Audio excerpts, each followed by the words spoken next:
Do you have nasty, worn out, cracked tile countertops in your kitchen and have no idea where to start to renew them? This is the video for you. We're gonna show you how to properly prep for Stone Coat Epoxy with zero demolition. Stay tuned and enjoy the video. Hey folks, we got another on-site project starting now, and I'm excited because this is a highly requested one. We get asked all the time, hey Mitch, can I put epoxy over tiles? And the answer is absolutely. And I'm going to show you every step of the way with a few of my epoxy pals without having to tear anything out. This kitchen is about 90 square feet of granite tile countertops. And when wanting to pour epoxy onto a slick surface, there's a couple very important steps to prepare that old countertop for epoxy. So first things first, as you may have guessed, we're gonna need to clean these dirty tiles. As you saw, there's cooking stains and Lord knows what else is caked into this surface, and we need to scrub off the grease and grime the best we can, starting with TSP. Mix with warm water and scrub a dub those counters clean. We wanna ensure that there's no oil or dirt on the tops before we start to abrade that surface and grind it into the tiles. Well folks, let me tell you about my buddy Luke. He showed up like a mildly enthusiastic superhero a couple days early to wrangle this project into submission. We were up against a wicked tight turnaround and our tool situation was looking a little grim. But never fear, Luke swooped in like a mighty cameraman and got us all prepped and ready to tackle those granite tiles with some epoxy. I don't know what I would have done without him and his tile epoxy prepping expertise. He went above and beyond the Call of Duty folks, so here's to you Luke and your mighty fine tile prepping skills. Best practice when sanding or grinding in a customer's home is to have a vacuum attachment. However, there is no way to avoid dust. Do what Luke and the contractor did here and tape off the kitchen. Contain that dust into a smaller area. It's really going to help with cleanup. Keep the windows open and be sure to wear your PPE. Once the surface and edges have been scuffed up, we're going to clean off the dust with isopropyl alcohol and clean up the entire project area and get ready to roll on our concrete bonding primer. Apply the bonding primer to the surface and edges and allow the product to dry for 1 to 3 hours. The granite tiles have been scuffed up. We've applied one layer of our acrylic bonding primer that goes on before we put our level quick. This is a crucial step when going over tile, or in this case, granite tiles. The next step, we're gonna do a tape dam and then we're gonna mix up some level quick and cover up our grout joints. As that's drying, we're gonna come back with our Cementol on the front and create a lava rock face edge for the island of Kauai. This is gonna be an epic step. Let's do this. Alrighty, Mitch, so we've got our kitchen prepped, everything's protected, and we're getting ready to start our first layer and our first process on our granite tile. So right, let everybody know what we're doing. You're right, Rhonda, we're prepped and ready to rock. The next step, we're gonna build a little tape dam. Then we're gonna apply the level quick right on here. That's gonna cover up these grout joints. As that dries, about an hour later, we'll peel that tape. Then we're gonna grab a cement product and build a lava rock face edge. That's gonna be cool. That's really gonna be cool. That's gonna take care of our 90-degree angle here and really make this countertop kind of pop. Right, and then at that same time as we're building that cement edge, it's gonna feather into our level quick. So that's like one piece. Overlays our tile. We'll let that dry overnight. We'll come back in the morning and apply 2 coats of our undercoat. Let that dry 4 hours and then it's epoxy time. I'm building the dam here because the tape does not want to stick to this rough tile cut. This is where my top mount sink's gonna go. We're gonna let this dry. Then when we pour our level quick, it's not gonna roll into our sinkhole. I'm also gonna go around and hit the plugs that are down on my countertop level. I'm gonna create small little dams right in front of each plug. And then our level quick won't drain into those electrical plugs. All right, the next step, we're mixing up the level quick. I'll start out with a full quart of the bonding primer. That's gonna go right into the level quick, followed up with about 4 quarts of water. This is a very thin material. It goes on a little bit thicker than water, self-levels, and then it's gonna be walkable dry in 4 hours. But you gotta let it dry for 16. That's when we're gonna move on to the next step, applying the undercoat. We want to make sure you have every detail you need to tackle your own tile kitchen revamp, so we're busting this project out into 2 parts. Stick to the end, we're gonna show you how this kitchen turns out. How far do you think that'll go with that bucket you have? Well, okay, the coverage, that's a great question, Keith. This will go about 47 square feet at 1/2 of an inch of thickness. We're gonna use our 1/8 inch by 1/8 inch notch trowel to help spread it, so we're gonna be way less than 1/2 of an inch. So let's see how far we can spread this, right? Yep.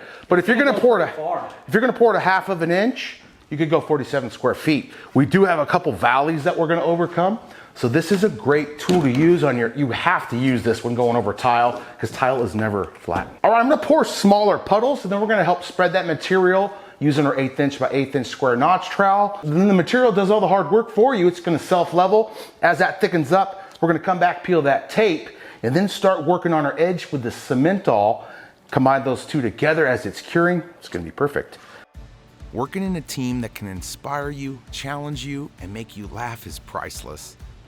And that's exactly what Keith from KCDC Designs, Rhonda, and my brother from another mother, Kenny from RK3 do every day. I mean, seriously, they can turn a dull-looking kitchen into a piece of functional art, and they teach you how to do it step by step. But that's not even the best part. The best part is how they make you feel like family. Every time I work with them, it's like coming home for Thanksgiving. Great food, great company, and lots of laughter. So thanks KCDC and RK3 Designs for being amazing epoxy masters and family for life. Working with Level Quick can be intimidating to those who have never used it before. But don't worry guys, it's much easier than you think. If you can mix up epoxy, you can definitely mix up and pour Level Quick. The same rules apply. Start off with a good mix, pour it out in blobs, spread it with a trowel. It's the exact same steps. This stuff sets up pretty fast, but this works to our benefit because we're gonna grab a Cementol and hit that on the rock face edge after we peel this tape. You wanna do this when you still have some time where the Level Quick's still fresh. We're gonna come back with a Cementol on the front and then make our radius right here on that top edge. That looks great. After removing the tape from the edges while the Level Quick is still fresh, we're gonna use wet tile sponges to smooth out this Level Quick and give it a nice uniform finish. The Level Quick works best as a thicker coating, so just mist on a little water, use that tile sponge, and it becomes smooth as, well, 180 grit. And as you kind of do the swirls, you're like a sander. Oh, there we go. It opens up the cream again and then levels out that cream. And then bam, bam, bam, bam. Bam, bam. All right, the Level Quick is curing as I speak. Kenny's in the background using a tile sponge, a little bit of water to keep that nice and smooth, knocking down any subtle high points. It's time to mix up the Cementol. This is a rapid set product.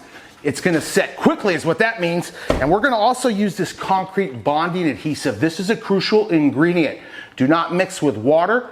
We're mixing with the concrete bonding adhesive. It's 4 parts cement to 1 part concrete bonding adhesive. I'm gonna mix in this tub. We'll divide it up into a couple drywall trays, and then we're pretty much going to apply this with our gloved hands. And we're gonna let this dry overnight and be back tomorrow for the next step. Okay, so y'all have seen us make a rock face edge with Bondo. Today we're gonna be using a rapid set Cementol product from the Home Depot. Mix it up using that concrete bonding adhesive to a thick consistency and then smear it on the edges. This stuff sets up pretty quick as you apply it, so you're going to be able to mold it into whatever kind of shape you want. If you're working on this project by yourself to save thousands on your kitchen countertops, mix up and apply the cement in smaller batches. When the cement was really fresh, right after mixing, I would smear that onto the edge almost as like a grease coat. That gave me a good foundation to then kind of add on the texture, the lava rock face edge as this customer was looking for. When working with these two products, you're gonna want a spray bottle ready with some water and some tile sponges. That does a really good job to meld that rock face edge into the Level Quick on the surface. Let this dry, and then we'll be back tomorrow for the next step.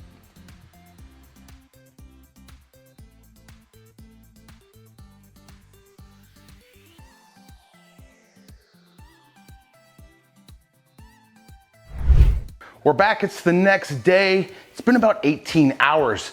The important number to remember, you need a 16-hour cure on the Cementol and your Level Quick before you could cover it with your next step, which is the undercoat. We're gonna hit the edges and the field with 2 coats of our epoxy undercoater in black. Bing!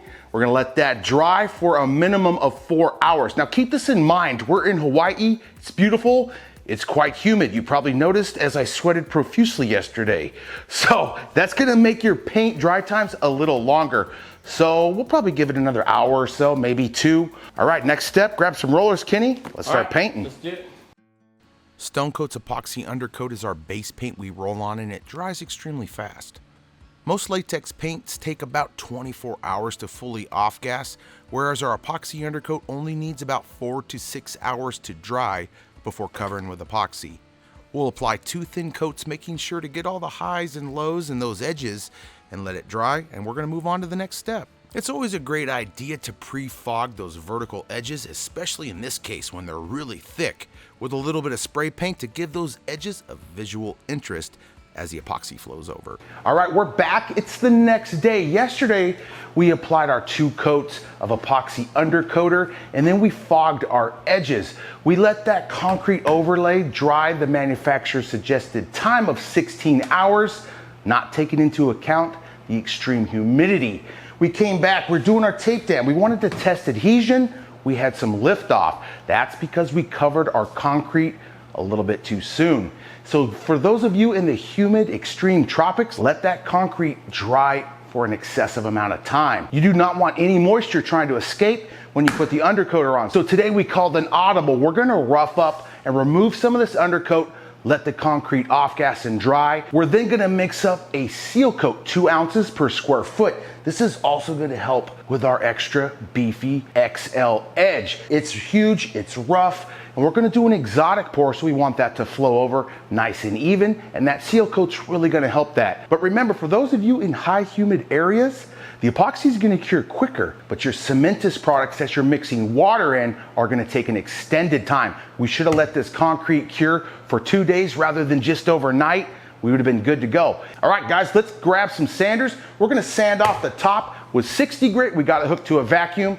This should be a pretty quick step. We'll let that dry. We'll come back later today. We'll come back tonight after supper, pour up a seal coat, let that dry, and we're pouring epoxy tomorrow. All right, we roughed it up. We're gonna clean off any dust with some isopropyl alcohol. Now, this is a pro tip that I learned from RK3. She takes the spray bottle, puts it right into the alcohol. That's a smart pro tip.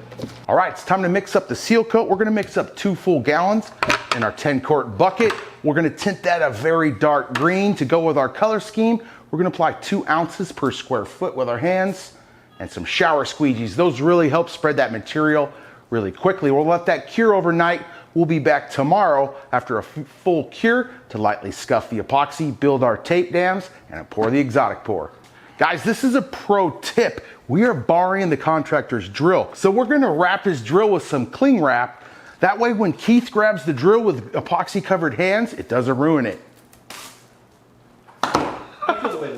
We're gonna start with part B first. We're gonna mix for 2 minutes with a paddle mixer and a drill. Midway through mixing, we'll pause. We'll take a paint stick, scrape the sides and bottom completely. That gets any undermixed epoxy clinging to the sides integrated into that mix. We'll mix again for another minute. Always wanna start out with a good mix. That's one of your most important steps with working with epoxy. Guys, never leave your epoxy sitting in a bucket. You wanna mix, you wanna scrape those edges, scrape the bottom, mix again, and then get it out nice and flat. If you leave this in a mass for an extended period of time, you're quickening your curing speed in a mass. Get it out flat. That way you have the most time to work with that epoxy. Once the epoxy's out in your 1/8 inch thickness, you now have 40 minutes extended. With this art coat, you have beyond 45 minutes to work with this, to torch it, to get it to lay out nice and smooth. The epoxy is gonna continue to self-level. If you mix right now, you go out and crack a drink, come back, this is gonna really shorten that working time. Like right now as I'm speaking.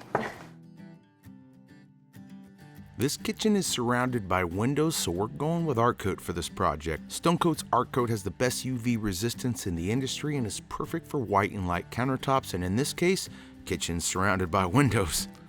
The customer wanted to bring the tropics inside their home with blue and green countertops, so this is going to be a great base color for us to work with. This will be our seal coat. We decided to do this to ensure that our extra thick edges have been sealed with a coating of epoxy, which will help that color coat flow much better tomorrow. This step is optional, but it definitely helped us in this scenario. We'll apply it with our hands and some squeegees at about 2 ounces per square foot, pop the bubbles with a torch, and let this cure overnight. If you learned some pro tips and you think we've earned it, go ahead and subscribe to the channel, help us grow. We appreciate all that support. And you've made it this far into the video, go ahead and start your comment out with, "Hey Mitch." I'll be the one who personally answers your question. The torch, Rhonda's over there removing any air we incorporated into the resin while mixing and playing with it with our fingers. The torch breaks up the surface tension and quickly removes any air bubbles, no matter how thick you're going. A few passes of that torch with about an inch or so from the surface, keep it moving in a sweeping motion. That's going to eliminate any air you incorporate into the epoxy.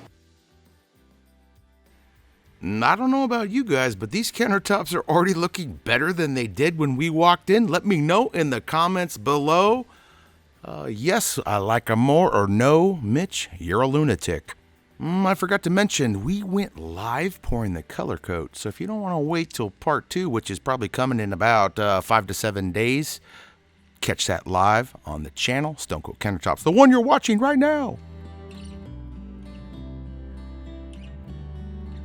So this is my shortest overhang. So I take my tape off and make sure our epoxy's good. It's not on the cabinet, which we are. It's perfect. So now I'm gonna re-prep this. And anywhere tape is gonna be hitting epoxy, we're gonna be removing that. So any masking I put up here, I'm gonna remove that so it doesn't dry into the epoxy. This turned out perfect. Yeah, we're also removing any drips. We stuck around yesterday and scraped drips. We left maybe 15 minutes early. What do you think, huh, Kenny? Yeah, maybe just a little bit. Because there's barely any. You want to always address your drips between coats because your next layer of epoxy is just going to exaggerate that drip. So if you waited until the end of the entire project, you'll be spending excessive time rather than just a little bit to hit them while they're little. We'll sand the edges with a Scotch-Brite pad and we'll hit the surface with 220, making sure to re-tape any areas that need it. When pouring on site, here's a few pro tips or fun facts to follow. You're gonna look for any leaky areas. We did a really thorough job prepping this job out, but when the epoxy's fresh, that's the time to check if any's made it past your barriers, any's come down the cabinet. That's why I exposed this area. We were good to go, but now's the time to check. The epoxy's quite fresh. It hasn't even been 24 hours. Worst case scenario, get some. If you're lucky, you can peel it off at this stage and it hasn't dried extremely hard where it'll pull the lacquer right on with it. So walk around the job, check your floor, check your cabinets with a low overhang. Those are gonna be your susceptible areas or any area where the countertop hits the wall. It often wants to run down there. So we're gonna check those areas. So far, so good. And then we're gonna re-prep the areas, mix up our color coat, build our dam. Today is the fun day. And this right here, folks, is why you need to check your masking job between pours. And since we're still well within the 24-hour cure mark, it was very easy to peel away and not hurt any of that cabinetry. Nice and pliable, easily comes off. This is why you check your problem areas. You'll be good to go. And then today, after the color coat, I'll check this exact area. So I'm gonna re-prep this now, and then we'll start building dams. After checking the problem areas and re-prepping, next step, we're gonna lightly scuff the surface and the edges. After that, we'll clean the entire job with some isopropyl alcohol. We'll wipe off any dust and debris, and then we're gonna build a dam. We're gonna build the dam where we go right on top with the window insulation foam. Create a little dam that's 3/8 inch thick, right around the perimeter. It's more difficult to apply the tape to a rock face edge because of the highs and the lows and the texture. So we're gonna build our dam right on the surface. We'll let the epoxy set up, stick around, peel that dam, make sure that epoxy coats those edges really well. When this is done dripping, we're gonna head down to these lower bar tops, pour those, stick around, address the edges. We've got a full day of epoxy pouring. It's my favorite part of the project.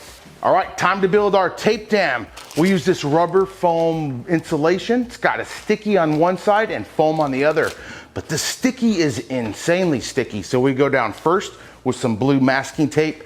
We're gonna ensure that none of our sticky from that foam hits the epoxy. It's difficult to pull off, and as soon as you peel that tape dam, the epoxy starts to flow.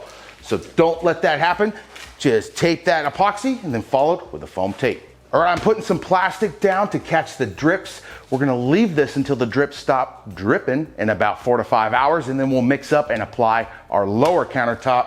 That way no drips get into that finish. Guys, I'm pumped to show you part 2. You're gonna be seeing some colors never before seen on this channel. Rhonda comes in hot and heavy with some amazing epoxy skills and color additives. I need to know where to order. If you want to know where to order, head on over to RK3 Designs for these colors coming up in part 2. So you better subscribe right now and ring that bell so you don't miss it. It's gonna be legendary. And for all the products used in this video, head on over to stonecoatcountertops.com. I hope you learned some tips and tricks that are gonna get you headed down the road to renewing those disgusting tile countertops with Stone Coat Countertops. And until next time, from KCDC, RK3 Designs, and Stone Coat Countertops, what this guy says right here. And I'm out.